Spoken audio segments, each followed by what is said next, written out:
삼천리 반도 금수강산.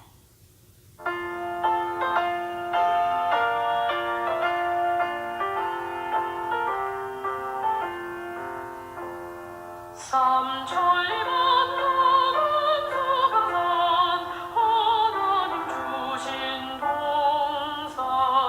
삼천리 반도 금수강산, 하나님 주신 동산.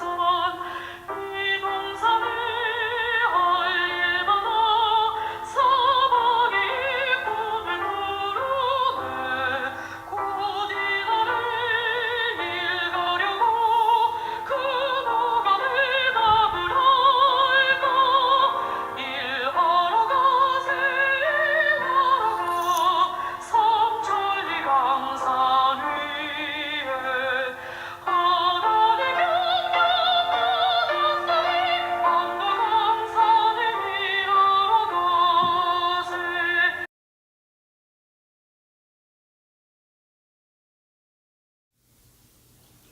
안녕하세요. 한영숙 목사입니다. 오늘의 본문인 누가복음 13장 6절부터 9절까지의 말씀을 읽겠습니다. 이에 비유로 말씀하시되 한 사람이 포도원에 무화과 나무를 심은 것이 있더니 와서 그 열매를 구하였으나 얻지 못한지라. 과원지기에게 이르되 내가 3년을 와서 이 무화과 나무의 실과를 구하되 얻지 못하니 찍어버리라.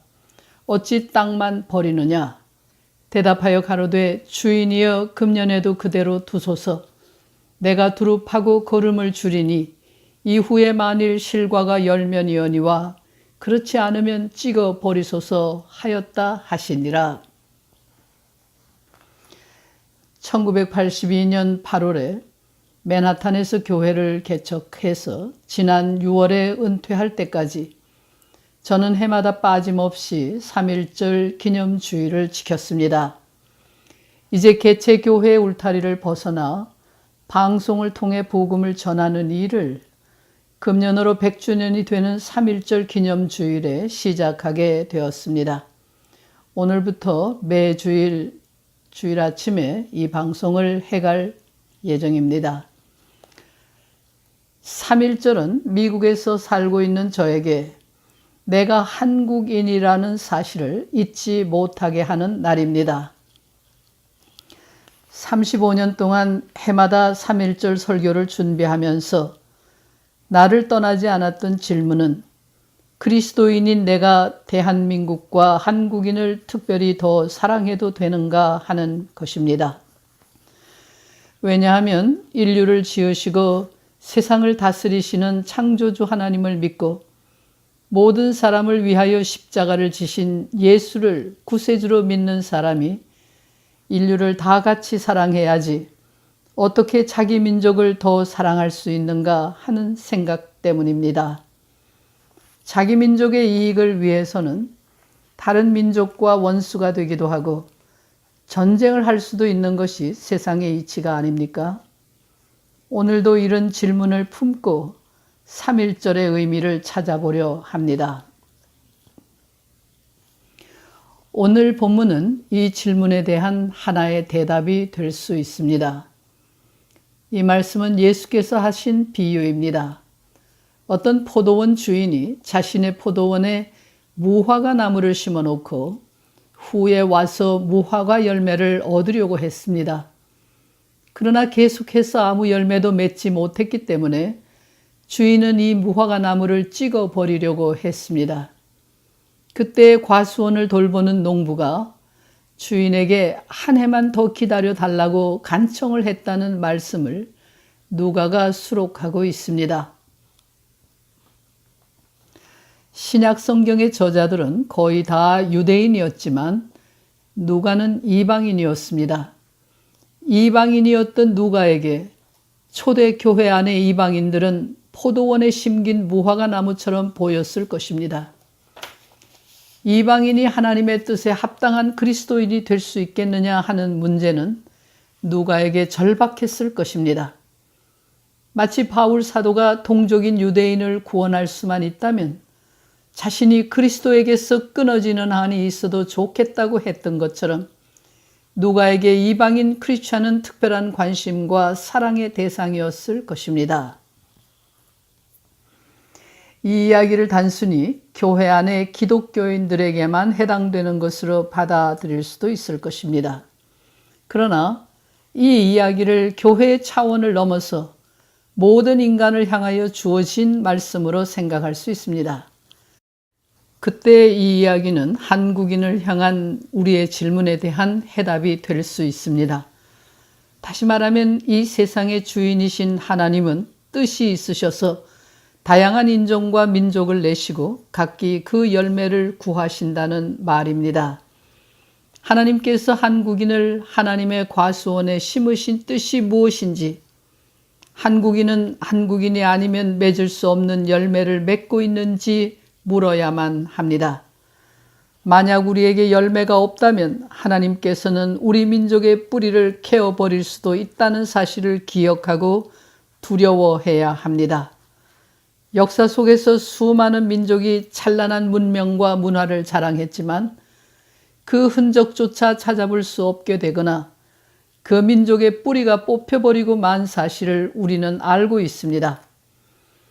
그 사라진 민족들이 우리 한국인들보다 더 잘못되었거나 저주받아 마땅한 죄가 있었을 것이라고 생각해서는 안 됩니다. 빌라도가 갈릴리 사람들을 죽인 사실에 대하여 예수께서는 갈릴리 사람들이 죄가 더 많아서 이와 같은 해를 받는 줄 아느냐? 너희도 만약 회개하지 않으면 다 그와 같이 망하리라. 또 실로암에서 망대가 무너져 치어 죽은 18사람이 예루살렘에 거한 모든 사람보다 죄가 더 있는 줄 아느냐? 너희도 만일 회개하지 않으면 다 이와 같이 망하리라고 말씀하셨습니다. 1900년대 초에 우리 민족 역시 나라 없는 민족으로 전락한 적이 있었습니다. 그 사실을 확인해 주는 날이 3.1절입니다. 그 시기를 일제강점기라고 부르며 일본인들을 비난하고 원망하는 것은 바람직하지 않습니다. 그것은 망하여 사라질 수밖에 없었던 조선을 대신하여 일본이 한반도의 주인이 되었던 시절입니다. 그리고 만약 일본이 2차 대전에서 패망하지 않았더라면 우리 민족은 자취를 감추고 역사에서 사라졌을 것입니다. 한국어도 한민족도 이름조차 없어졌을 것이며 우리가 오늘 한국인으로 이 자리에 있지도 않을 것입니다. 현재 우리는 나라를 잃어버렸던 100년 전과 유사한 위기의 상황에 처해 있습니다. 그렇습니다. 우리가 만약 우리를 지으신 하나님의 뜻을 헤아리지 못하고 하나님이 우리에게 원하시는 열매를 맺지 못하는 패역한 나무가 되어버린다면 하나님께서는 우리 민족을 이 세상에서 하나님이 다스리시는 역사 속에서 제거해 버리실 것입니다.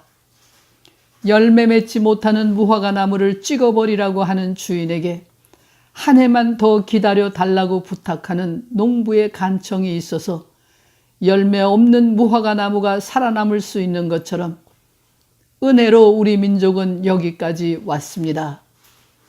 우리 민족이 해방을 받고 5000년 민족사에서 가장 풍요롭고 자유로운 대한민국을 세울 수 있게 된 것은 크나큰 은혜이며 기적입니다. 우리는 우리를 향하신 하나님의 뜻을 질문해야 합니다.